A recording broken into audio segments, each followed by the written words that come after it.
Hello mga bitikon kag mga arikison. Ngayong araw papakita ko sa inyo kung anong kinain ko buong linggo. Mga kaganapan at kung ano-ano pa para kumakita para sa mga hisaan masusuya sila sa akin.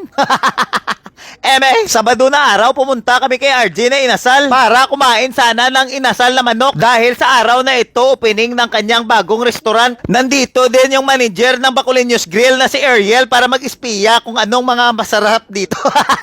Joke lang. Oh, char lang yan ha. Baka bigyan nyo naman ng meaning pang papakdulin ko kayo. And after mga 30 minutes nagsimula ng mga seremonyas mga kalinte. Naghahaboy-haboy sila ng barya sa langit para swerte daw. Tapos naimbitahan pala ako dito ni RJ dahil sabi niya magpa-perform daw ako ngayong gabi. Kahit walang TF, nagpasugot ako kasi kaibigan ko siya. Kasi gusto kong suportahan siya. Ganon akong klaseng kaibigan, nagsusuporta ako kahit walang TF. Nag-perform pala ako dito ng 3 kanta mga kalinte at sinabi ni RJ sa akin na boy, kung gusto mo mag-stand up comedy ka rin. So ako nagpasugot din ako sa kanya kasi yan ang request niya eh. Dahil ganyan akong klaseng kaibigan. Kita nyo na. At syempre, nilingaw natin yung mga bisita para makinig sa ating mga jokes at saka mga kanta. At nakikita ko naman na parang nilingaw din sila. Tumatawa-tawa sila at saka kumakanta-kanta ko no abi. Na kahit grabe yung mga bulilyaso bago ako kumanta dito. For example, wala palang battery yung microphone. Pinakanta ako dito ni RJ. Bao kanami siya pakdulon ah. Pinakanta niya ako sa microphone na walang battery. Hindi maririnig, hindi mababatian ang mga nakikinig sa akin. Kundi nagtindog ko yan ng 5 minutes. Sa totoo na mga kalinti, uminit talaga yung ulo ko kasi paputol-putol yung mga performance ko. Before mag-stand up comedy, walang battery yung microphone. Before ako kumanta, hindi nakukonect yung Bluetooth sa speaker. Bo Diyos ko. Na 3 days ago niyan mga kalinti, sinabi ko na sa kanya na i-prepare. Diyos ko, si RJ namin gurinato. Pero overall, napalipay ko din yung mga guests niya mga kalinte at saka naka-perform pa rin ako ng compose. Pero ang hindi nalipay si Buki kasi 2 oras at kalahati siya naghintay ng manok. Tapos kulang pa yung order. Kaya kumain na lang kami sa labas. Tapos may isa pa kaming kasama na si Willie. Ay nako, nagtantrums talaga. Ayaw nang umupo sa silya. Diyos ko, ganun talaga siya kagutom sa pag-aantay. Pero naintindihan naman natin siguro na overwhelmed lang si RJ sa kanyang opening. Pero sabi ko, may room pa naman for improvement. And pagka the next day mga kalinte, nakita nyo kanina na bumili na lang ako ng cigar kasi wala na akong pambili ng pagkain, ubos na. Pagkatapos, pagka the next day mga kalinte, may bisita naman kami sa bahay dahil pumunta na naman yung mga kaibigan namin dahil birthday ni Jiro. At dahil birthday niya, 45th birthday niya mga kalinte, nagdala siya ng mga pagkain dito sa bahay para amo na pagsaluhan. Nagdala din siya ng mga kaibigan na sobrang saya samahan. Sa sobrang saya nila, naghululubog sila sang inom. Ayan ho, kahit si Ayan, kahit hindi kumakanta yan, kumakanta na lang siya. Tapos si Daddy, yan, naumpawan na siya kasi nakakain na siya dahil may mga pagkain na dala si Jiro na hindi na siya naghintay ng 2 oras at kalahati. Dad!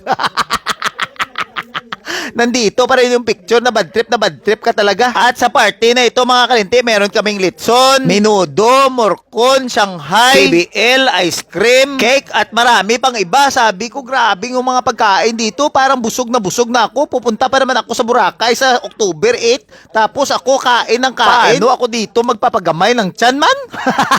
At habang nagpapatunaw-tunaw sila ng pagkain mga kalinte, nag-perform muna ako ng konting stand-up comedy para sa kanila. Para makabulig ng pagpatunaw ng kanilang mga pagkain. At ayan no, nakikita nyo sa mga mukha nila na kadlaw din sila ng kadlaw kasi masaya sila. Sabi ko, kahit walang bayad, okay lang mga pre. Diyos ko, and pagka the next day mga kalinte, dahil yung mga kaibigan ko at saka mga kliyente ko hindi pa rin nakaka-get over na kumain talaga sila ng inasal, nagpunta kami sa Bacolinios Grill para masatisfy talaga yung craving nila na kumain talaga ng inasal. Dinala pa namin mga kalinte yung Emirati clients namin para makatikim din sila kung ano talaga kasarap yung inasal dito sa Bacolinios Grill. O, kita nyo, hindi ko na nga nabidyuhan yung mga pagkain dahil kain ka agad. Mga dahak-dahak. Uy, char lang. At saka kita nyo naman si Daddy Willie yung pagyuhom niya. Buti na. And syempre dahil sikat tayo kahit saan tayo pumunta, ang dami talaga magpa-picture sa atin kasi alam nyo na. Sikat tayo di ba?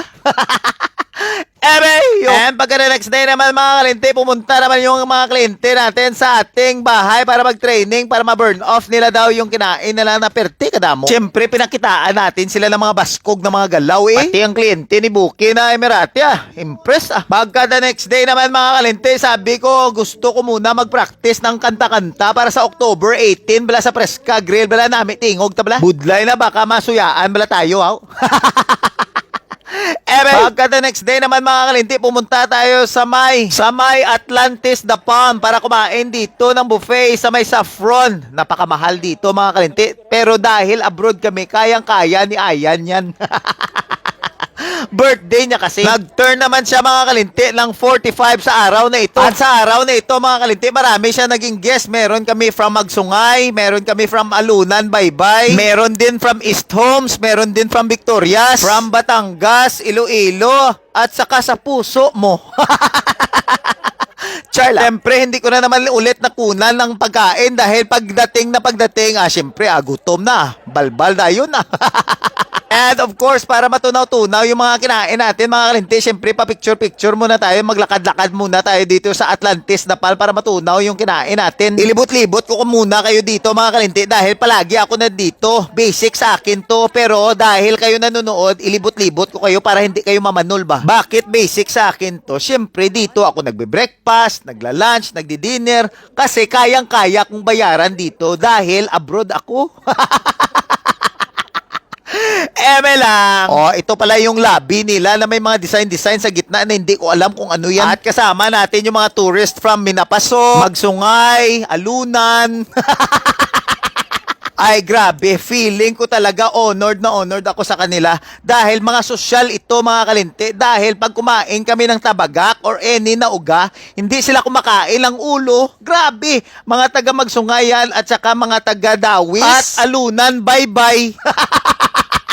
Hindi kumakain ng ulo ng uga, perte ka sosyal. Hiyang-hiya naman ako sa kanila dahil ako pag kumain ako, pinaparagumo ko yan Pagka the next day na naman mga kalinte, pumunta naman kami sa bahay ng aming kliyente dahil nagpanood kami ng mga fights ng UFC. At habang nanonood-nood kami ng mga fights, syempre hindi mawawala na may pagkain talaga yan sa misa. At kumain kami ng Arabic na food na Manakesh dahil kay Hadia. Iwan ko ba yung mga kliyente namin?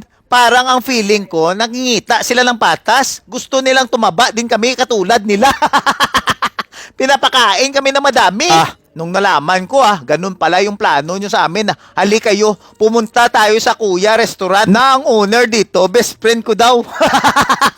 Pre, kumain kami dito sa Kuya dahil masarap talaga dito. Dahil gusto naming dalhin at ipatikim talaga sa mga Emirati clients namin kung gaano talaga kasarap yung pag-prepare ng mga pagkain dito sa Kuya. Yung parang hindi kami mapapahiya ba? At dahil sa sarap mga kalinti, sinasabi ko sa inyo, nagdala pa sila yung pagkain niya sa kanilang bahay. May bring home talaga sila yan. At kita nyo na dito, kumain ako yun ng una. Ang tagal-tagal nila, kumain ako yan. Ang sarap pala ng empanada brisket. Brought to you by Chef JP. Sabi niya, yan, ililibre ko na yan sa iyo. Ay, sinasabi ko sa inyo, mahal na mahal talaga ako ni Chef JP. Sabi niya, pre, sa iyo na yan. Sabi ko, makita kita Chef JP, kisan ko yung kalbo mo. Nag-order kami dito ng tortang talong na sobrang sarap talaga. Meron din ng KFC or Kuya's Fried Chicken. Ang kanilang version ng chicken inasal. Nandito din yung kare-kare, sisig, at saka yung napakanamit na fried rice. Sa sobrang sarap, napakamay si Hadia. At syempre, hindi magiging kumpleto yung pagkain dito sa Kuya kung walang dessert na halo-halo at saka leche flan. Umuwi kami ng busog na busog. Maraming salamat sa panonood mga kalinte. Yan ang the whole week ng puro kain dito sa Dubai. See you soon! Boracay, Iloilo, Bacolod! Yohoy!